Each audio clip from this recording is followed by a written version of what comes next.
কিছুদিন আগে মতিঝিল পার্কে ঘুরতে গিয়েছিলাম। তো এত বড় মতিঝিল পার্ক দেখে তো আমাদের পায়ে ব্যথা শুরু করে দিল। তো সাইকেল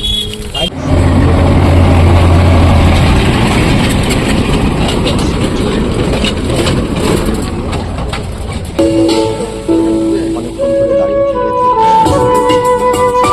নিজে